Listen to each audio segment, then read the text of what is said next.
Two things for this video. Firstly, a bombshell revelation by Jess Phillips, which I'll play to you here, and then I'm going to direct you to my Off the Record channel to view my thoughts on it there, which is more appropriate.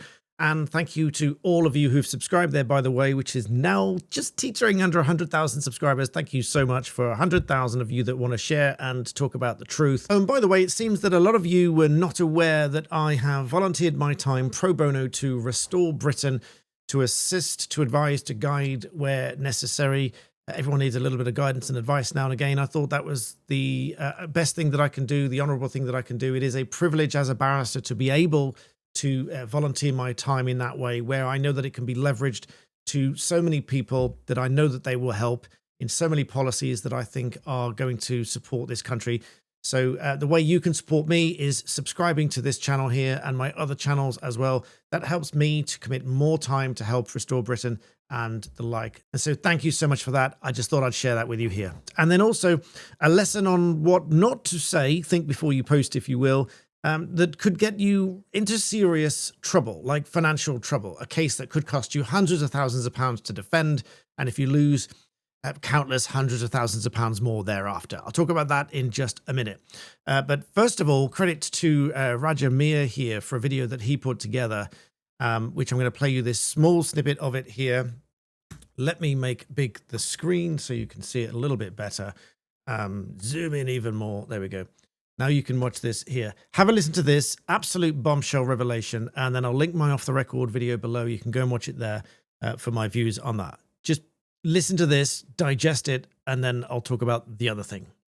Absolutely, yeah. The South Yorkshire Police should never have been left to investigate themselves in this matter, and so yes, moving over to the NCA is the absolutely right thing to do. But I would be lying if I said that over the years I have not met girls who talk to me about how police were part of the perpetration, not just the cover-up. And wow.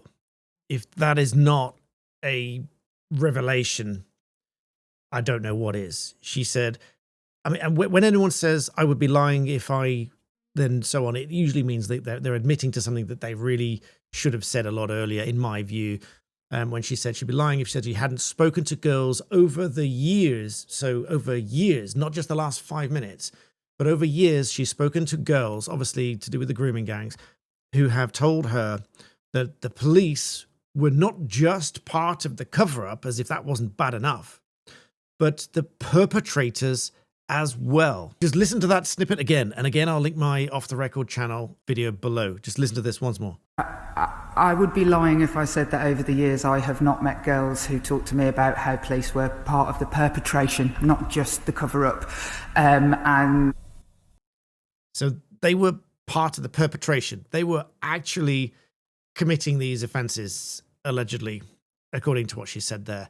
Absolutely staggering. Check out my Off the Record channel below. But now for something else. Here we might have a rather serious problem and a lesson for all of you to think before you post, as the government's saying would have it. Allow me to talk you through something here, because when I see a post online, I don't immediately respond without thinking about it, checking sources and facts and so on, unless it's tongue-in-cheek, a bit of a joke and so on. So here's an example of something that might land you with serious liability, potentially in defamation. Let's take a look at this post by way of academic example from Andrew Griffith MP here, where he's talking about an article from the Telegraph where they've reported that the undocumented workers drawn to the food delivery industry, for example, Uber Eats, they are obviously making a lot of money because they are renting accounts, the migrants that is, they are renting accounts, making a lot of money, and therefore Uber has come under a lot of pressure for that and negative criticism. And as it notes in its accounts reported to Companies House, it is doing its best to manage its reputation and so on. Because I think it would be disingenuous to say that Uber has set out to achieve that, even if that has been part of the result, as has been documented by news companies, that these migrants are drawn to those companies to work and so on. So with that said, that is the article. And the article headlined by the Telegraph says, illegal migrant crackdown risks pushing up takeaway prices, according to Uber's warning. Now, That might be true, but then we get this take on it from Andrew Griffith, which, with great respect, risks a defamation claim here. And from someone like Uber, I wouldn't be surprised if they do take that forward. He says as follows, Uber Eats, if you cannot succeed without the use of illegal workers, you are not a business, but a criminal enterprise. And he makes that as a statement. Then he says, criminal enterprises will not be tolerated under a Conservative government in which I am business secretary. Now, here's why that's a problem. Because on the one hand, many of you might read that and think, Uber depends on these migrants to make their business work. He's right. They are obviously wrong. This is really bad, and so on. But without all of the facts and without what the accounts actually say, and given that it might be misrepresented and thus misinterpreted and so on, let me take you to what the accounts actually said and why it is not what Andrew has said here. So this is a snapshot from those accounts reported to Companies House. And this is the bit that I believe they're talking about. Obviously, many of you will know when preparing accounts to Companies House, the bigger the company, the more detail you have to give and so on. So there is a statutory requirement to provide certain details to Companies House. And so this bit, under risks of doing business and so on, they've got regulatory risks here, but then underneath that as a subheading under risk for delivery. They say in the accounts, specifically, we're aware that the Home Office recently announced their intention to introduce new laws to clamp down on illegal working.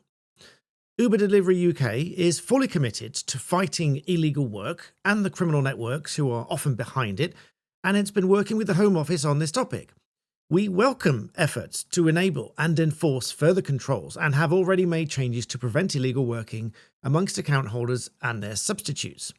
Just pausing, for those that are not aware of what's going on, illegal migrants are reportedly and allegedly renting accounts from other people or working as a substitute, or the app provides that they can work as a substitute and there's allegedly insufficient verification as to who they are and they are working on those accounts when they've got no right to work in the UK. That's what's going on. And allegedly others are renting out the accounts for so many £100 a week and they're making thousands of pounds a week and so on. The accounts go on from the fifth line down.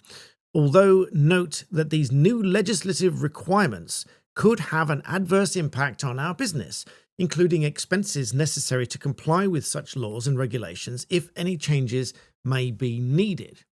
Now, that is just a statement to Companies House that is a risk to the business.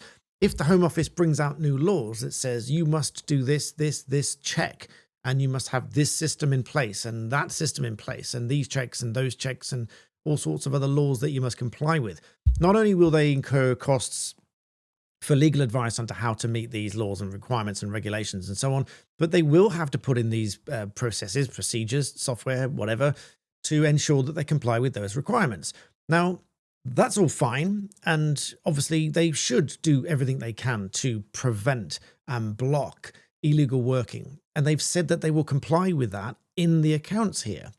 Now, to go further than that and suggest in response that if they cannot do that without the use of illegal workers, then they are a criminal enterprise, I think that is potentially problematic for Andrew Griffith here, who doesn't have the protection of parliamentary privilege, because this is on X, it's not in Parliament. And particularly when he goes on to say, as a technology optimist, I know you can solve this with innovation, location tracking, AI, biometrics, from pedal cadence to accelerometer, all that sort of stuff. Yes, they can, and there's obviously a cost to that. So what the accounts are saying is, we are against it and we're going to do something about it, but it's going to cost, and therefore, I mean, the inference there is obviously it's going to drive up prices.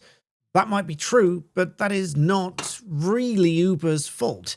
If they obviously have to take steps to prevent this illegal working, and if there's legal requirements and regulations that force them to take extra measures to prevent illegal working, yes, it's going to cost money. Yes, it's going to drive the prices up.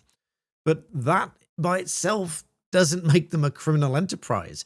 So I'd be very careful when you post things like this, because this might then entice other people to make all sorts of other comments about it, which I think people have done. There's hundreds of comments and hundreds of retweets, reposts in the comments here about this comment from Andrew Griffith.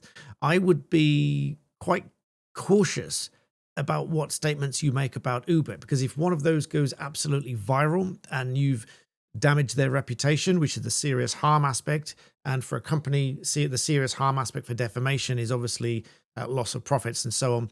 If there were a really viral post that dents their profits and they attribute that to you, they could come after you for that. So just be careful about what you post about that. But I just thought that was worth mentioning in this video. So anyway, I hope that was useful. Please do like the video, subscribe to the channel, and as always, thank you for watching.